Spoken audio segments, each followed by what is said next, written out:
Welcome back to the English 360 podcast. I'm Alex.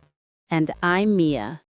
You've booked your flight, you've packed your raincoat, and you know how to say hello and thank you. Great! But are you ready for the real language barrier? We're talking about landing in London, thinking you speak English, only to realize your American or international English sounds completely alien, and worse, that you might be offending people unintentionally. Today, we are preparing you for a journey to the UK. This is your ultimate survival guide to British English, covering the slang, the subtle etiquette, and the crucial language differences that will save you from awkwardness and make your trip a million times better. We'll teach you the 5 British phrases you need to sound polite, the shocking differences in food vocabulary, and Mia will share a fantastic story about her personal disaster trying to find a bathroom in London. It was an epic, humiliating quest that taught me everything I know about British manners. If you want to confidently navigate a pub, order a proper meal, and avoid sounding like a clueless tourist, grab your imaginary passport because our flight to Fluency is taking off now. Let's start with the basics. The most crucial difference is not accent, it's vocabulary. Mismatched words are the #1 source of confusion and humor. Your brain has to switch systems immediately upon landing. We call this the mind the gap list for obvious reasons. The clothing trap. In America, pants means trousers. In Britain, pants means underwear. Never compliment a Brit by saying, "I like your pants." The food mix-up. When you order chips in the UK, you get thick-cut fries. If you want American chips, you must ask for crisps. And if you ask for a biscuit, you will get a cookie, not a savory bread roll. The car confusion. The trunk is a boot. The hood is a bonnet. And you park your car in a car park, not a parking lot. Knowing this basic vocabulary is Survival 101. The British have unspoken rules, especially around public interaction, and the language reflects this need for maximum politeness. Never ask for the restroom or the bathroom in a public place, especially a pub or restaurant. This implies you plan on taking a nap or a bath. The appropriate polite term is the loo, or the toilet. If you hear the word WC, water closet, it means the same thing. Knowing this is essential survival language. Practical dialogue. Instead of saying, "Where is the bathroom?" say, "Excuse me, could you point me towards the loo, please?" Notice the mandatory use of could you and please. The British word for line is queue, and the verb is to queue. This is a cultural institution. Breaking a queue is considered a minor crime against humanity. Learn the phrase, "Excuse me, is this the end of the queue?" Always ask this. Never assume you know where the line starts or ends. Observing the cue is as important as speaking the language. To sound less like a tourist, drop a few of these into your conversation. They are common, friendly, and highly effective. This is perhaps the most versatile word. It means thank you, goodbye, or good luck. You can replace thank you almost entirely with cheers. Usage. If the barista hands you your coffee, cheers.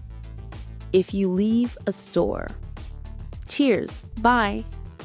The British do not say, I am very tired. They say, I'm absolutely knackered. This means completely exhausted. Usage. After a long day of sightseeing, I'm knackered. Let's head back to the hotel. This phrase means to tease, joke with, or mock someone in a lighthearted way. It's not aggressive, it's playful banter. Usage. If your friends are laughing at your pronunciation, are you taking the piss out of my accent? This is a fantastic word for deep disappointment or sadness. It literally means feeling like your insides have been ripped out. Usage. If your favorite football team loses, I am absolutely gutted by that result. Fancy means to want or desire something. It's perfect for ordering in a pub. Usage. Instead of, I want a cup of tea, say, I fancy a cuppa. Alex, I have to share my most embarrassing travel mistake in London, which involves almost every idiom we just discussed. I can't wait. A travel disaster is a wonderful learning tool. It was my very first time in a proper English pub near Borough Market. It was packed, standing room only, and I had just finished a huge glass of lemonade. I realized I urgently needed to use the facilities. My primary goal was to find the restroom.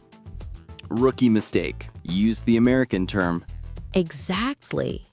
I battled my way through the crowd to the bar. I shouted to the bartender, "Excuse me, where's the restroom?" He pointed vaguely to a door in the back.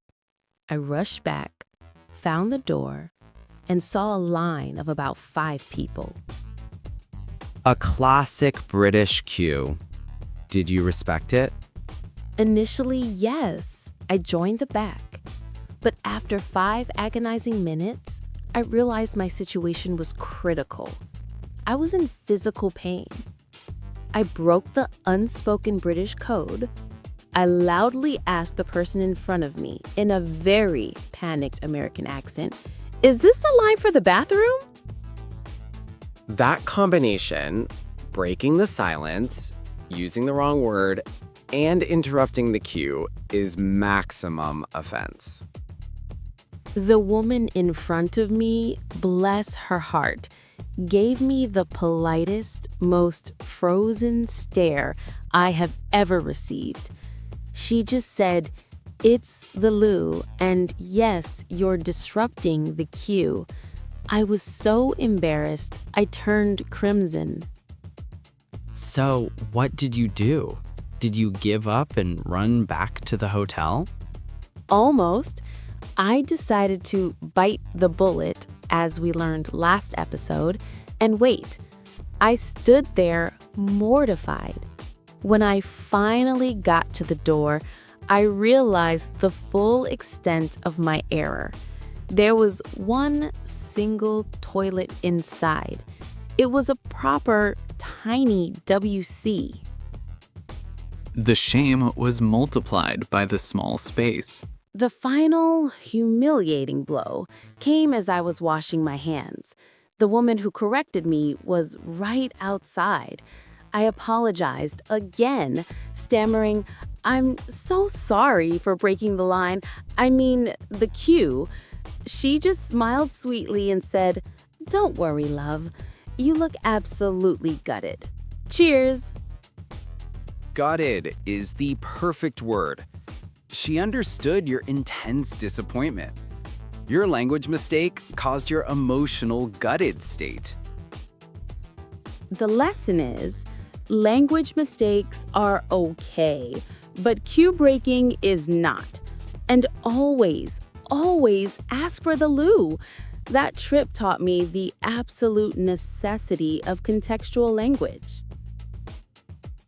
Mia's story highlights the most critical aspect of British communication: politeness.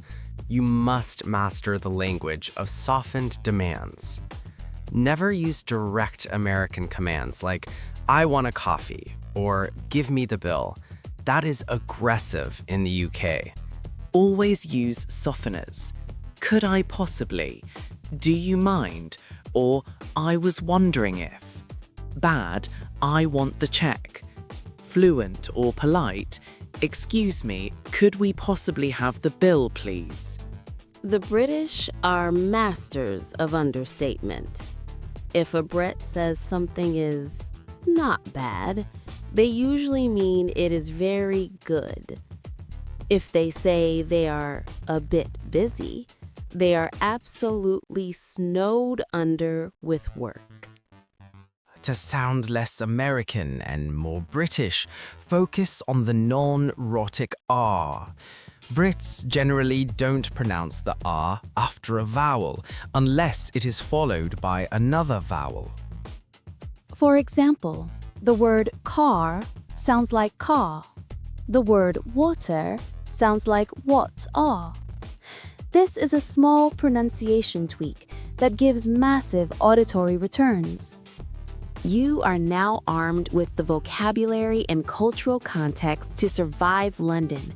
You know the differences between chips and crisps, pants and trousers, and most importantly, how to find the loo without causing a diplomatic incident in a queue.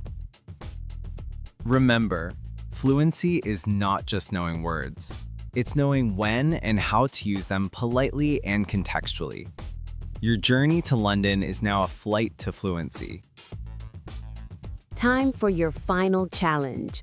What is the single most confusing item on the British versus American English list for you? Use one of the new slang phrases, knackered, gutted, fancy, or taken the piss, to describe your confusion in the comments. Cheers to your fluent travels. Bye for now.